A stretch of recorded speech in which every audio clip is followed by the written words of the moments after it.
Right now you're listening to me through the Rode Wireless Micro connected directly to my phone through Bluetooth, which means that I do not need to use the receiver from the system. So the transmitter, this transmitter, is just going straight to my phone through Bluetooth. This is a new update for the Wireless Micro, so if you're not running at least firmware 2.0, you'll need to update in order to use the Bluetooth functionality, and it's a little trickier than I expected. There's USB-C on the back of the charging case, so I thought, in my infinite wisdom, that I could just have everything in here, plug this into my computer, and update it all at once.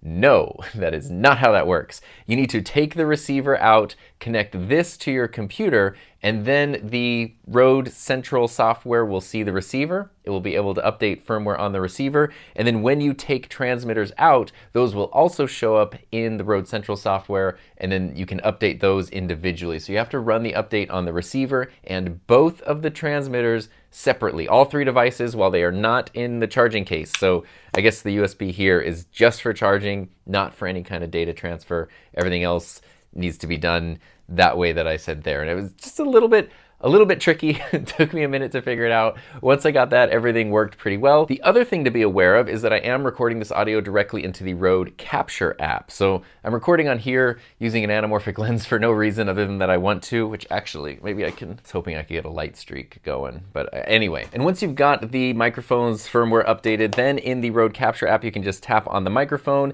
and this will let you connect the transmitter. I already have mine connected, so I've already done that. But if I open this up and take out the second transmitter, you will see in a second, as soon as that turns on, that it will pop up here. If I hit connect, you can then tap on your transmitter and then it will say connecting to wireless micro. And up here you can see I now have two audio tracks in the mic, near the microphone icon there. And now I've actually got both transmitters recording, so this might sound a little bit weird, but you can see in here I have noise reduction that I can turn on and off for each transmitter, and I can also choose the audio if I want it to be merged or separate. Right now they are merged, but if I wanted one to be on the left track, one to be on the right track, I could do that as well. And if I go down here and say I don't want transmitter 2 anymore, I can just disconnect that. And now I'm just back to using transmitter 1, and I can put this one away. Now there are a few things to be aware of when using the Rode Wireless Micro this way. The first is that I am recording into the Rode Capture app because that is the only way to get the audio into my phone. Even though this is a Bluetooth device that shows up in my phone's Bluetooth settings,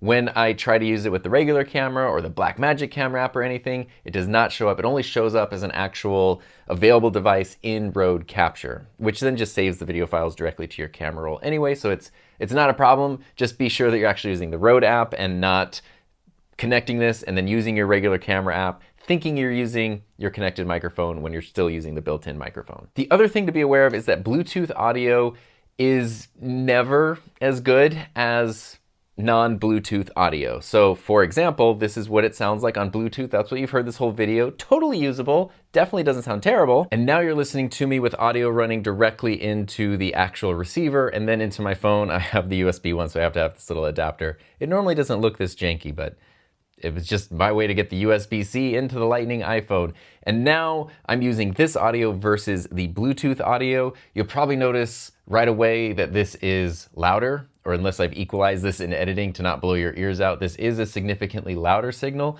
And you probably also notice that it sounds just a bit more full. It almost is like the Bluetooth version is sort of like eliminating some frequencies, kind of smashing everything down to fit into, Bluetooth transmission, versus the regular receiver transmitter connection where it's sort of like the more broad range of frequencies. I don't know if that's 100% the scientific explanation, but that's kind of what it sounds like to me. And now we're back to Bluetooth in the Rode Capture app, so you can hopefully hear a little bit of a difference there. There are other Bluetooth microphones that can connect to your phone or connect to other things, like the DJI Mic 2 can connect to like GoPros and the DJI action cameras and stuff. So it's a really helpful thing because you don't need anything else. You don't need a receiver, you don't need adapters, you don't need plugs, you just need one transmitter, boom, right into your device. But you are never getting the same full audio quality, even if you're still using a high quality microphone.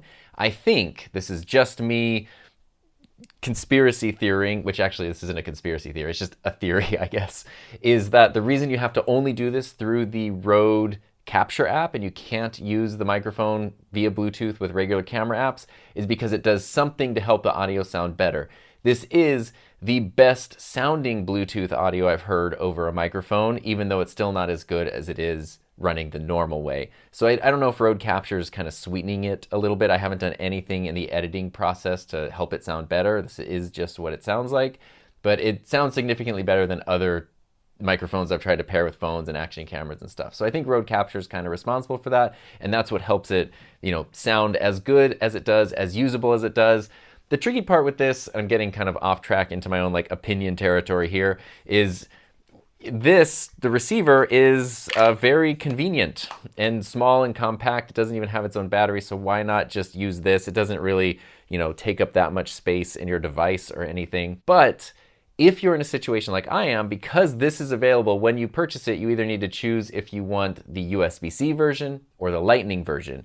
I have the USB version, even though I still have a Lightning iPhone, because all my other devices are USB-C. So I didn't want to get the Lightning one, only be able to use it with this, and then not be able to use it with all my other devices. So what that means is I can use this adapter that I have, which is a little clunky and a little funky, or I can just pair this with Bluetooth and now still use this USB-C version of the wireless micro with my Lightning iPhone. And even though this receiver is very low profile and compact, there's still now nothing hanging out of my phone. So if I'm not using an FX3 with an anamorphic lens and I'm actually filming with my phone as nature intended, it is even more sleek, more compact, more portable. So, for people who do a lot of phone filming, for people who need to use USB and Lightning compatible devices with one system instead of having to do multiple systems or adapters, this update is really helpful. And at the end of the day, whether it's something you use a ton or not, being able to use it, having it and not needing it is better than needing it and not having it. And speaking of things that I need to have, is gratitude for everyone who helps support the channel through YouTube channel memberships. And if you want to know more about wireless microphones, including the Rode Wireless Micro, check out these macro in-depth videos right here. I don't know if that makes sense.